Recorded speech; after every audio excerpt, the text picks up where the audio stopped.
India Legal presents Courts Roundup.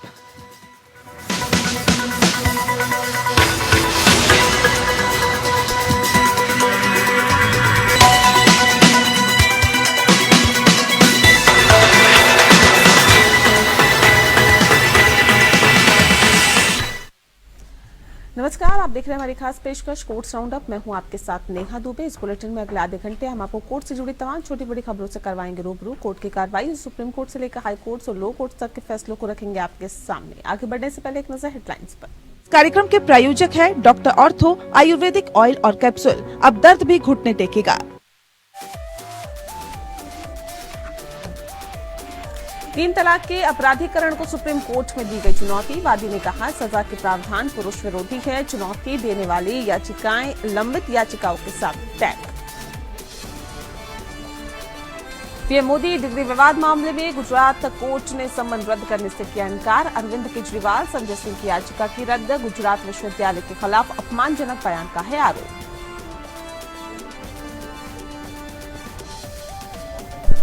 आम आदमी party ने राउज एवेन्यू कोर्ट की जमीन पर अतिक्रमण से किया इनकार। कहा, जमीन कानूनी रूप से आवंटित की गई थी। वैकल्पिक जगह पर दफ्तर बनाने को तैयार।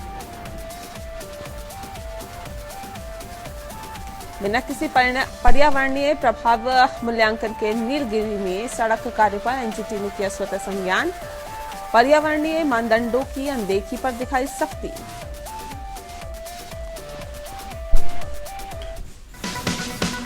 India Legal presents Courts Roundup.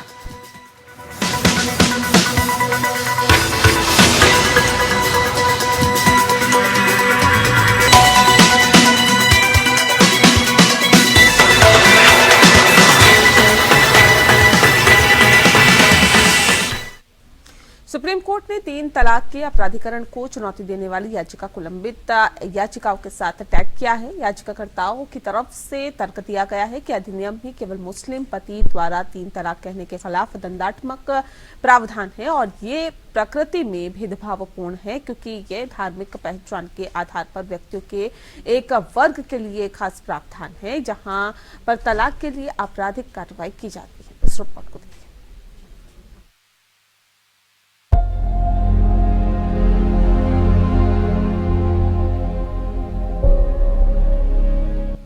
Supreme court ने 3 तलाक के अपराधीकरण को चुनौती देने वाली नई याचिका को इसी मुद्दे पर अदालत के समक्ष पहले से लंबित याचिकाओं के साथ टैग किया है।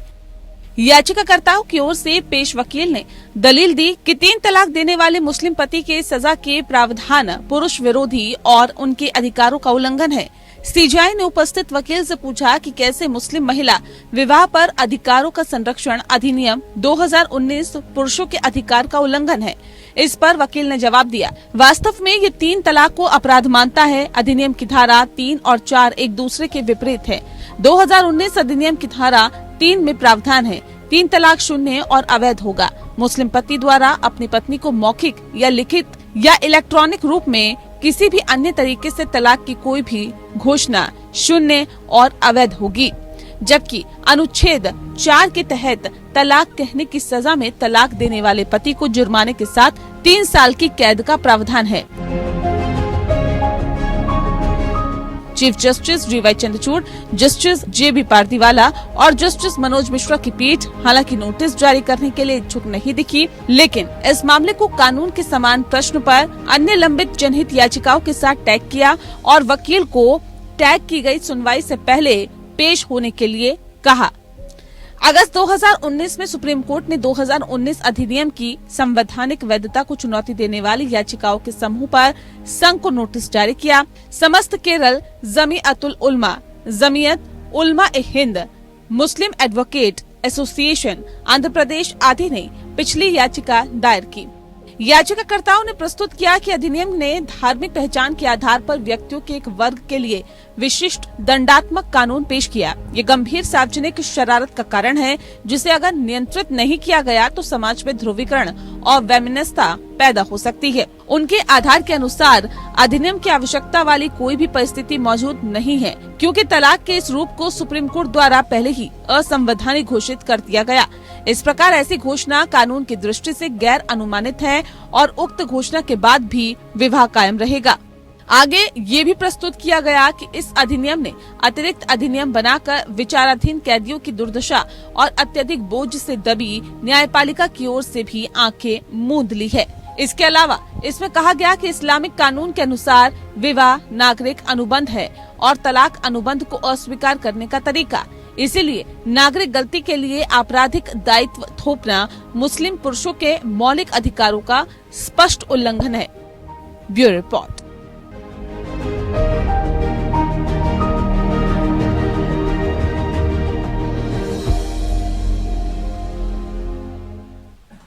वहीं दिल्ली की आम आदमी पार्टी की सरकार पर बड़ा आरोप लगा है। पार्टी पर आरोप लगा है कि उसने दिल्ली हाईकोर्ट की जमीन पर अपना कार्यालय बना लिया।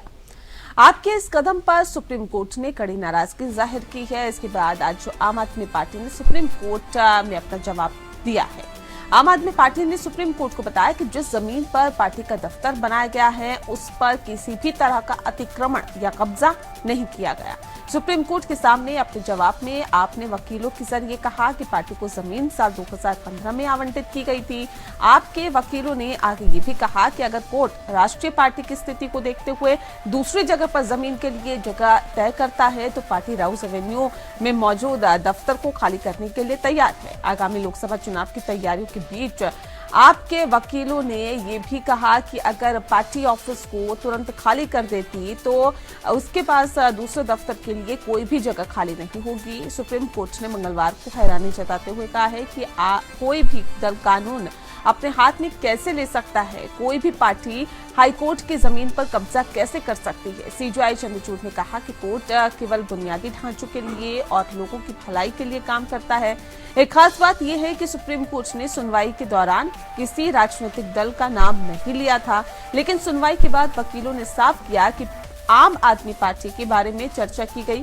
सुनवाई के दौरान प्रधान न्यायाधीश डीवाई चंद्रचूड़ की अध्यक्षता वाली पीठ ने दिल्ली सरकार के मुख्य सचिव, लोक निर्माण सचिव और वित्त सचिव को मामले को सुलझाने के लिए अगली सुनवाई से पहले हाईकोर्ट के रजिस्ट्रार जनरल के साथ बैठक करने का निर्देश दिया था ताकि जमीन को वापस हाईकोर्ट को सौंपा जा सके।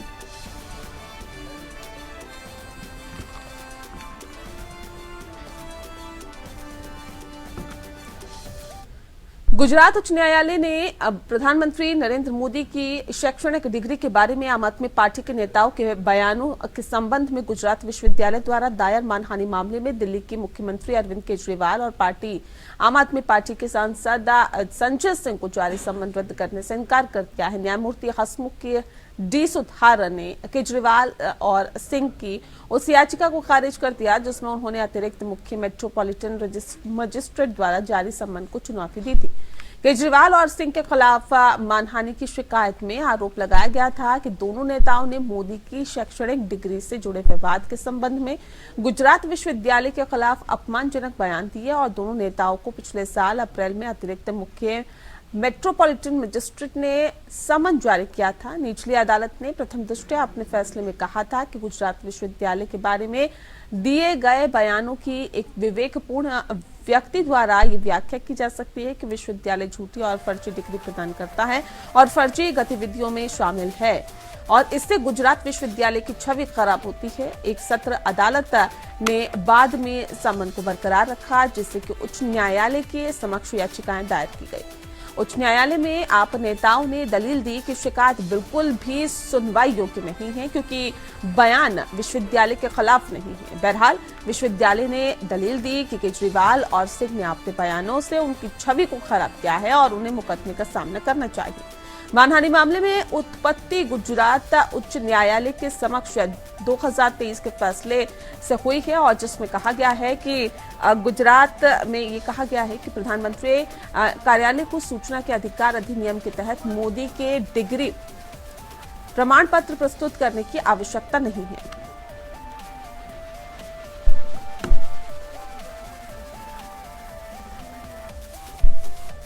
सुप्रीम कोर्ट ने जेलों की स्थिति से संबंधित मामले में अपनी सुनवाई फिर से शुरू की है और पिछले हफ्ते कोर्ट ने देश भर की जेलों में महिला कैदियों के बीच गर्भधारण की चिंताजनक संख्या पर स्वतः संज्ञान लिया था। न्यायालय ने अपने आदेश में जिला स्तरीय समितियों के दायरे में विस्तार किया और जिनका गठन भारत में जेलों में भीड़ भाड़ की समस्या को कम करने के लिए राज्यों केंद्र शासित प्रदेशों द्वारा किया जाना है। अब समिति को विशेष रूप से महिला कैदियों से संबंधित पहलू को समग्र रूप से संबोधित करने की भी आवश्यकता है। बता दें आपको कि सुप्रीम कोर्ट ने 9 फरवरी को देश भर की जेलों में महिला कैदियों के बीच होने वाली गर्भधारण की चिंताजनक समस्या और इस संख्या पर स्वतः संज्ञान लिया। ये घटनाक्रम कलकत्ता हाईकोर्ट के समक्ष महत्वपूर्ण याचिका लाए जाने के एक दिन बाद आया है, जिसमें पूरे पश्चिम बंगाल में सुधार गृह में हिरासत के दौरान महिला कैदियों के गर्भवती होने की परेशान करने वाली प्रवृत्ति की ओर ध्यान आकर्षित किया गया। जस्टिस हिमा कोहली और जस्टिस ए अमानुल्लाह की खंडपीठ वर्तमान में जनहित याचिका पर सुनवाई कर रही है, जिसका उद्देश्य भारतीय जेलों में भीड़भाड़ के संकट से निपटना है। इसे देखते हुए स्वतः संज्ञान मामले की भी सुनवाई पूर्व मामले के साथ की जा रही है। इससे पहले 30 जनवरी को कोर्ट ने जिला स्तरीय समितियों की स्थापना का आदेश दिया था, जिन्हें जेलों में मौजूदा बुनियादी ढांचे का मूल्यांकन करने और 2016 के मॉडल जेल मैनुअल के बाद अतिरिक्त सुविधाओं की आवश्यकता का निर्धारण करने का काम सौंपा गया था। न्यायालय ने सभी राज्य सरकारों केंद्र शासित प्रदेशों को 5 अप्रैल 2024 या उससे पहले एक नई स्थिति रिपोर्ट दाखिल करने का निर्देश दिया है। अपने आदेश में खंडपीठ ने निर्देश दिया कि इन सदस्यों के अलावा जिले की वरिष्ठ महिला न्यायिक अधिकारी को भी सदस्य के रूप में शामिल किया जा सकता है। न्यायालय ने तर्क दिया कि ये सुनिश्चित करने के लिए कहा जा रहा है कि उपलब्ध सुरक्षा उपायों, स्वच्छता उपायों, स्वास्थ्य विशेष खासतौर पर देखभाल बुनियादी ढांचे का निष्पक्ष मूल्यांकन किया जा सके। इसके अलावा न्यायालय ने ये भी निर्देश दिए हैं कि समिति में जहां भी संभव हो महिला जेल के अधीक्षक को शामिल किया जाना चाहिए। इसके अलावा न्यायालय ने स्पष्ट किया है कि राज्यों और केंद्र शासित प्रदेशों द्वारा स्टेटस रिपोर्ट दाखिल करने के लिए तय की गई तारीख वही होगी और मामले को 9 अप्रैल 2024 को पोस्ट किया।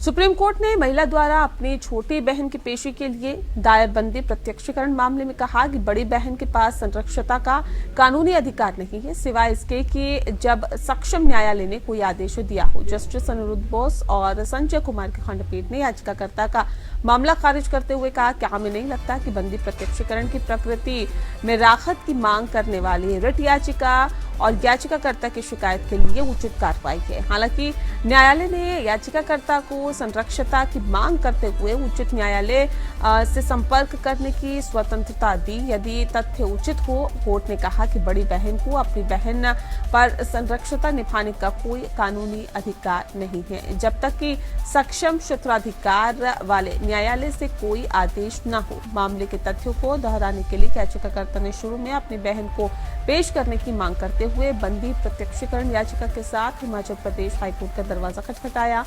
उनकी शिकायत है कि उसकी बहन भी है अपने पति के साथ मिलकर प्रतिवादी नंबर 9 को अवैध रूप से कस्टडी में लिया और उसे कनाडा ले जाने वाला है। हाईकोर्ट ने इस संबंध में नोटिस जारी किया है। हालांकि केवल राज्य प्राधिकारियों को जब स्टेटस रिपोर्ट दायर कर दी गई है तो सामने आया है कि वह स्वेच्छा से ही उसके पति के साथ रह रही है। मामले के एक परिप्रेक्ष्य में हाईकोर्ट के समक्ष याचिकाकर्ता की याचिका का निपटारा किया गया, जिससे कि उसके लिए अन्य शिकायतों के निवारण के लिए सक्षम न्यायालय प्राधिकरण से संपर्क करने का रास्ता खुला हो गया है। हाईकोर्ट के आदेश से दुखी होकर याचिकाकर्ता ने सुप्रीम कोर्ट का दरवाजा खटखटाया है। सुप्रीम कोर्ट में हाईकोर्ट के आदेश पर विचार करने से इनकार किया और याचिका खारिज कर दी।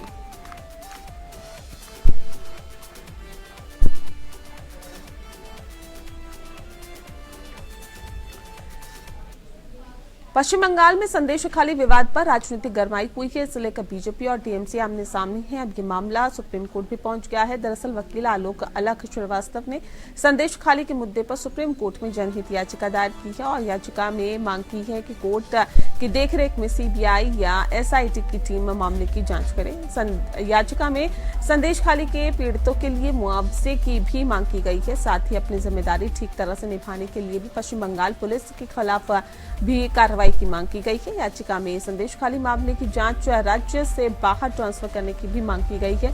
संदेश खाली मामले की जांच 3 जजों की कमेटी से कराने की मांग की गई है। वहीं याचिकाकर्ता द्वारा याचिका को आज सुबह ही ईमेल करने और आज इसे शामिल करने पर नाराजगी जताई गई है। चीफ जस्टिस ने कहा है कि आप हम पर दबाव नहीं बना सकते हैं, हम इसे लिस्ट करेंगे और इस पर विचार करेंगे।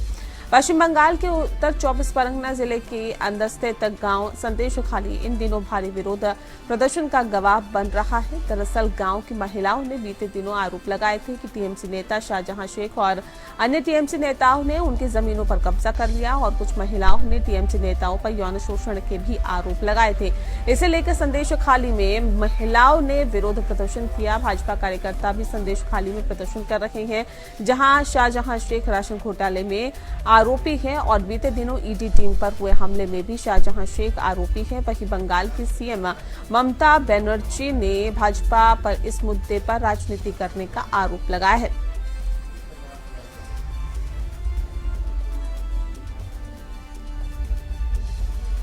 दिल्ली उच्च न्यायालय ने हाल ही में अपने शिक्षकों और प्रोफेसरों द्वारा छात्रों के यौन उत्पीड़न के बढ़ते मामलों के बारे में चिंता व्यक्त की है। जस्टिस चंद्रधारी सिंह ने कहा है कि ये एक गंभीर अपराध और पदशक्ति का दुरुपयोग है।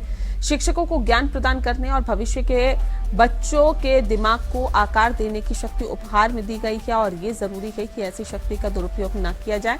एक समाज के रूप में ये समझना महत्वपूर्ण होगा कि ऐसे छात्रों के माता पिता अपने बच्चों को इस उम्मीद में अपने घरों से दूर भेजते हैं कि उनके बच्चे अपने शिक्षकों के मार्गदर्शन में एक सुरक्षित और अनुकूल वातावरण में रहेंगे। हालांकि यौन उत्पीड़न का कार्य शिक्षकों के साथ एक व्यापक घटना देखी गई है, जो कि एक गंभीर अपराध और सत्ता की स्थिति का दुरुपयोग है। कोर्ट ने यह भी बताया है कि एक शिक्षक और छात्र के बीच का रिश्ता सबसे पवित्र प्रकृति का होता है और एक शिक्षक एक छात्र के समग्र विकास में बड़ी भूमिका निभाता है। उन्होंने कहा कि छात्रों और शिक्षकों के बीच का संबंध वेदों से है और बुराई पर विजय पाने वाले हर महाकाव्य पर चलता है। ऐसा संबंध है ज्ञान और भक्ति का। एक छात्र और शिक्षक के बीच का रिश्ता दुनिया के सबसे पवित्र रिश्तों में से एक है। एक शिक्षक न केवल एक ऐसा व्यक्ति है जो कक्षा में पढ़ाता है, बल्कि वह जो छात्रों को एक समग्र व्यक्ति बनने के लिए प्रोत्साहित और प्रेरित करता है। अदालत ने छात्राओं द्वारा लगाए गए यौन उत्पीड़न के आरोपों को लेकर निलंबित दिल्ली विश्वविद्यालय के भारतीय कॉलेज के प्रोफेसर डॉक्टर अमित कुमार की याचिका पर सुनवाई करते हुए ये टिप्पणी की। कुमार ने उनसे 6,42,000 रुपए वसूलने के लिए विश्वविद्यालय के फैसले को चुनौती देते हुए उच्च न्यायालय का दरवाजा खटखटाया। डीयू ने कहा कि ये रकम उसे ज्यादा दी गई थी। अदालत ने मामले पर विचार किया और कहा कि डीयू कुमार से राशि वसूल नहीं सकता, क्योंकि उनके निलंबन को कुलपति द्वारा अनुमोदित किए जाने के पहले उन्हें भुगतान किया गया था। अदालत ने कहा कि 4 मार्च 2020 के आदेश और 20 जनवरी 2020 के ऑडिट मेमो को रद्द किया जाता है और ये निर्देश दिया जाता है कि अधिक भुगतान वाली घोषित राशि याचिकाकर्ता से वसूल नहीं की जाए। हालांकि याचिकाकर्ता वेतन वृद्धि का हकदार नहीं है, जैसा कि प्रार्थना बी में प्रार्थना की गई है।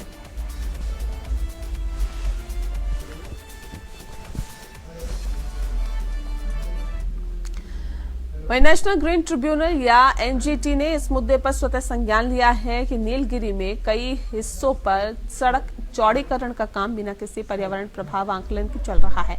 आवेदन दैनिक समाचार पत्र की छपी खबर के आधार पर स्वतः संज्ञान से पंजीकृत किया गया। समाचार के अनुसार नीलगिरी में कई हिस्सों पर सड़क चौड़ीकरण का काम बिना किसी पर्यावरण प्रभाव आंकलन के चल रहा है। यह आरोप लगाया गया है कि ऊटी से कन्नूर और कोटागिरी से मेट्टपालयम सड़कों पर सड़क चौड़ीकरण का काम गलत तरीके से और बिना सोचे समझे किया गया है और इसके कारण जिले में भारी बारिश के दौरान इन हिस्सों में भूस्खलन हुआ है। ये भी आरोप है कि पर्यावरणीय मानदंडों का पालन किए बिना सड़क चौड़ीकरण का काम चल रहा है और इससे पहाड़ियों को नुकसान पहुंच रहा है और नीलगिरी की परिस्थिति का ऊपर असर पड़ रहा है। समाचार के अनुसार नीलगिरी में कई हिस्सों पर सड़क चौड़ीकरण का काम बिना किसी पर्यावरणीय प्रभाव आकलन के चल रहा है और यह आरोप लगाया गया है कि ऊटी से कन्नूर और कोटागिरी से मेटपालयम सड़कों पर सड़क चौड़ीकरण का काम गलत तरीके से और बिना किसी सोचे समझे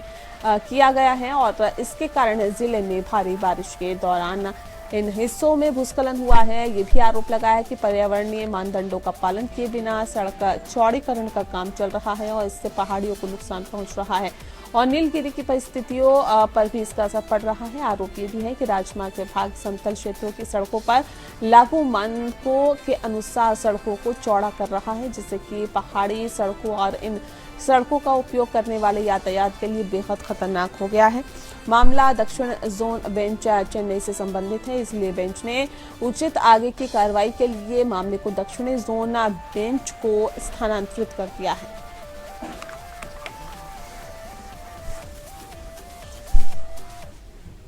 और इसी के साथ फिलहाल इस बुलेटिन में इतना ही। नमस्कार। India Legal presents Courts Roundup.